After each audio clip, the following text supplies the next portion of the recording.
Assalamualaikum warahmatullahi wabarakatuh. Perkenalkan, saya Naila Rafani dari program studi Pendidikan Guru Sekolah Dasar. Dengan NIM F10812310406. Kali ini, saya akan menjelaskan tentang social science dan social study. Banyak orang-orang yang tidak tahu apa sih itu social science dan apa sih itu social study. Jadi, saya akan menjelaskan lebih dalam antara kedua materi tersebut. Yang pertama, saya akan menjelaskan tentang social science. Social science sering kita kenal juga dengan ilmu sosial. Pengertiannya sebagai berikut. Ilmu sosial atau social science adalah ilmu pengetahuan yang berhubungan dengan perilaku manusia dalam aspek sosial dan budayanya, di mana dalam suatu masyarakat memiliki kebudayaan, perilaku, dan kegiatannya yang berbeda-beda. Dalam suatu kelompok dan kelompok lain pasti memiliki kebiasaan yang berbeda-beda.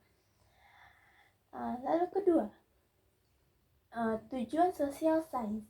Apa sih tujuan kita dalam pelajari social science itu? Yang pertama, dalam social science kita akan diminta untuk memahami dan menganalisis perilaku manusia serta masyarakat dan menjelaskan pola-pola, hubungan, dinamika yang terjadi dalam masyarakat. Dalam suatu masyarakat pasti terjadi berbagai interaksi, di mana interaksi-interaksi tersebut dilakukan antar individu, antar masyarakat, dan pastinya setiap individu memiliki pola-pola kehidupannya masing-masing. Terus mereka juga memiliki kebiasaan-kebiasaan yang berbeda-beda. Jadi kita tidak dapat menyamakan kebiasaan si A dan si B, kecuali mereka itu ada satu orang, dan itu pastinya tidak mungkin karena pasti ada suatu perbedaan dalam kebiasaan mereka. Lalu yang selanjutnya adalah jurusan atau bidang studi. Dalam social science terdapat beberapa bidang studi yang saya jabarkan di bawah ini. Yang pertama adalah sosiologi. Dalam sosiologi kita akan diminta untuk mempelajari struktur dan dinamika masyarakat, serta hubungan antar individu dan kelompok masing-masing. Dalam sosiologi kita akan diminta untuk meneliti tentang norma-norma yang ada dan perubahan-perubahan yang ada dalam lingkungan sosial tersebut. Bagaimana hubungan antar si A dan si B, lalu bagaimana hubungan antar kelompok A dan kelompok B, dan bagaimana kegiatan-kegiatan masyarakat di sana. Kegiatan-kegiatan sosial tentu banyak, yang seperti kita tahu setiap suatu kelompok atau suatu tempat pasti memiliki kegiatan-kegiatan sosialnya masing-masing, entah itu seperti gotong royong atau poskamling. Kita pasti memiliki kegiatan-kegiatan tersebut kan. Lalu yang kedua adalah ilmu politik. Ilmu politik ini kita diminta untuk meneliti tentang struktur pemerintahan yang ada, lalu sistem politik dan kebijakan publik. Dalam suatu negara pasti memiliki sebuah kebijakan yang mengatur kehidupan masyarakat dalam suatu negara tersebut. Lalu tentu saja kita harus mengenal bagaimana struktur pemerintahan negara kita. Dalam struktur pemerintahan negara kita tentu saja memiliki berbagai struktur. Lalu dalam ilmu politik ini kita juga diminta untuk menganalisis bagaimana politik domestik dan internasional. Tentu saja memiliki perbedaan karena dalam suatu negara pasti memiliki perbedaan politik dengan negara lain. Jadi kita tidak dapat menyamakannya.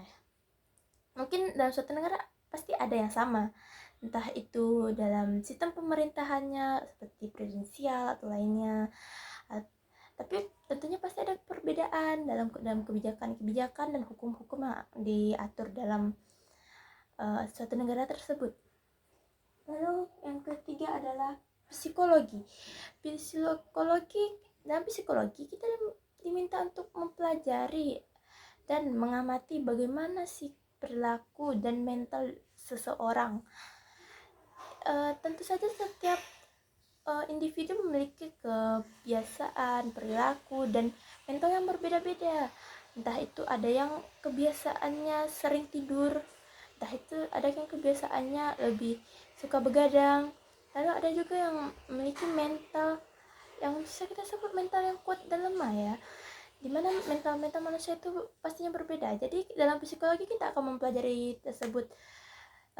Tapi dalam psikologi ini tidak hanya tentang hal tersebut ya, tentunya kita akan mempelajari tentang psikologi klinis, di mana itu menyangkut tentang kesehatan diri kita. Lalu psikologi perkembangan, bagaimana perkembangan psikologi kita.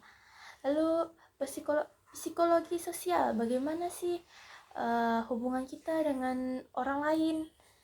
Lalu yang terakhir neuroscience. Lalu yang keempat adalah antropologi. Dalam antropologi kita diminta untuk menyelidiki kebudayaan-kebudayaan yang ada. Dan lalu kita juga diminta untuk melihat bagaimana sih variasi-variasi budaya di sekitar kita, di negara ini dan negara lainnya. Lalu bagaimana sih kebudayaan itu berkembang. Dalam antropologi tentu saja kita memakai berbagai macam kebudayaan ya dalam antropologi, seperti antropologi fisik. Bagaimana sih perkembangan budaya fisik, entah itu dalam suatu negara ada yang berkulit putih, ada yang berkulit hitam. Lalu antropologi budaya, di mana dalam suatu masyarakat, dalam suatu kelompok masyarakat pasti memiliki budayanya masing-masing. Seperti dalam suatu suku, suatu agama pasti memiliki budayanya masing-masing.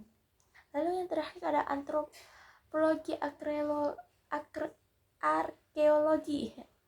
Nah, lalu yang selanjutnya adalah bidang studi ekonomi. Dan bidang studi ekonomi pastinya kita akan mempelajari tentang produksi, distribusi, dan konsumsi, di mana hal tersebut dilakukan dengan melakukan kegiatan sosial ya, seperti seorang produsen memproduksi suatu barang lalu diberikan kepada distributor yang akan menyalurkan barang tersebut kepada konsumen yang akan mengkonsumsi barang tersebut. Lalu dalam masyarakat pastinya terjadi berbagai kegiatan-kegiatan jual beli ya. Lalu dalam ekonomi juga terdapat mikroekonomi, di mana itu terfokus pada individu dan perusahaan. Lalu ada makroekonomi, itu terfokus pada ekonomi keseluruhan, seluruh ekonomi yang terjadi. Lalu yang terakhir adalah sejarah. Seperti yang kita tahu, sejarah mempelajari tentang masa lalu, di mana kita akan mempelajari tentang masa lalu apa saja yang telah terjadi, peristiwa apa saja, dan bagaimana sih perkembangan budaya-budaya dari zaman dulu hingga zaman sekarang. Lalu bagaimana sih evolusi manusia yang dulunya mungkin berbeda daripada manusia yang sekarang. Dan tentu saja banyak peristiwa-peristiwa yang terjadi di masa lalu, seperti perperangan, terus kejadian-kejadian yang mungkin akan menggambarkan suatu membuat seseorang atau suatu kelompok yang akan mengingatnya dan menganggap itu sebuah sejarah. Wah, ini sejarah. Baik, segitu saja tentang social science. Selanjutnya saya akan menjelaskan tentang social study.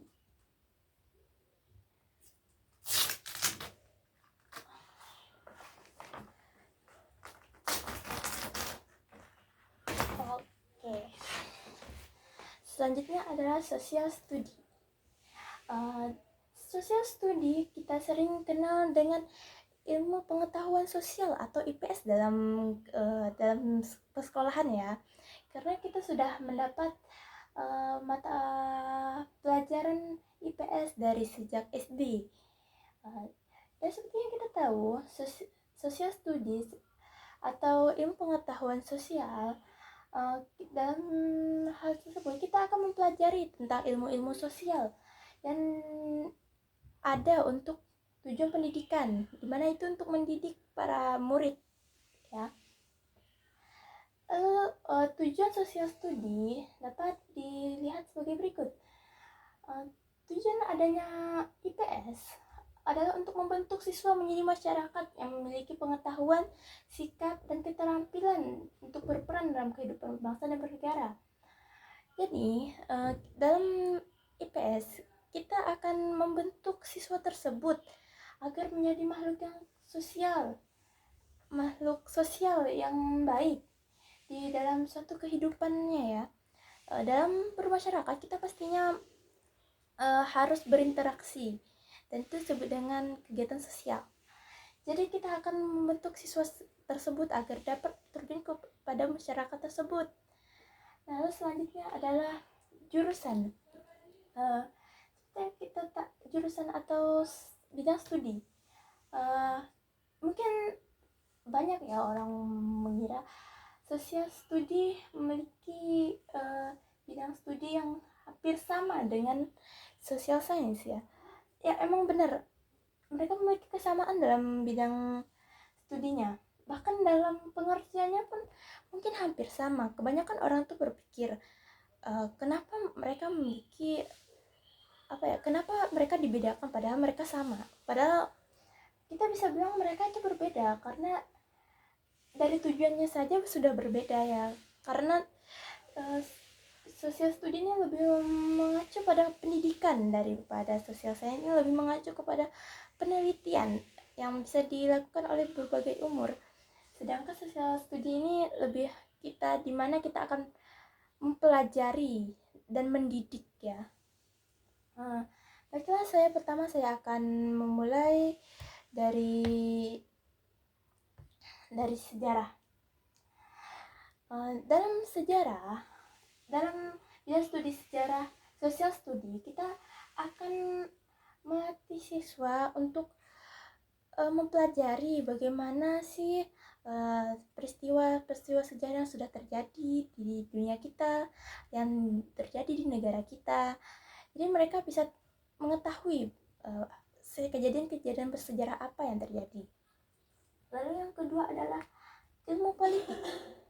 Ilmu politik dalam sosial study mungkin hampir sama dengan social science ya, karena kita juga akan mempelajari tentang struktur pemerintahan, kebijakan, dan dinamika politik. Dalam struktur pemerintahan yang biasanya diajarkan dalam sosial studi, biasanya yang dipelajari itu seperti pemerintahan presidensial atau semacamnya. Jadi itu lebih mencakup bagaimana sih apa-apa saja pemerintahan yang ada. Lalu dalam suatu pemerintahan tersebut terdapat apa-apa saja di dalamnya. Lalu bagaimana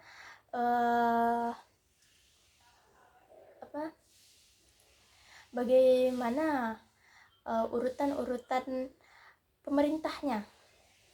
Lalu yang ketiga adalah sosiologi.